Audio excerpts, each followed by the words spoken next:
How can the Australian people trust the Prime Minister with the COVID recovery when he was complacent in the lead-up to the bushfires, despite the clear warnings from experts, and months after the bushfires, debris is still there, but more importantly, survivors are still living in caravans and showering in community halls?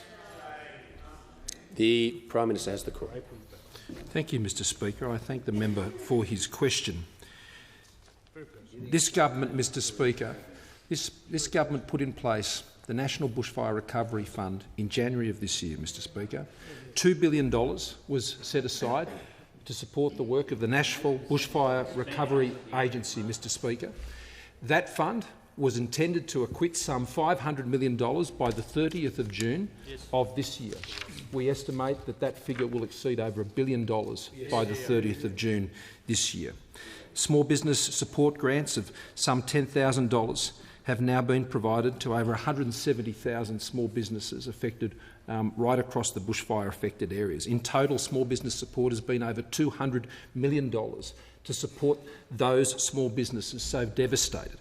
Mr Speaker, there has also been some 1.5 million approvals for small businesses on the greater up to $50 million, $50,000 I should say, Mr Speaker, for small businesses who are seeking their support. Primary producer grants, Mr Speaker, have been provided to the tune of some $127 million to primary producers who are affected by these arrangements.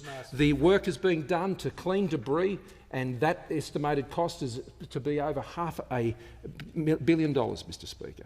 Over $500 million, and as was reported earlier in this week, South Australia will have largely completed that task very, very shortly. New South Wales, who are managing that work, will have completed that task by the end of June, as I indicated to this House earlier this year. And in Victoria, Mr Speaker, we understand that that task will be completed by August of this year. Now, as the Leader of the Opposition knows, the matters of accommodation for those who are affected are matters that are handled by the states and territories, and we have not received, to the best of my knowledge and on my advice, that any request outstanding from the Commonwealth to provide support for accommodation in these communities. And I look to the Minister for Emergency Management, and he indicates that that is the case.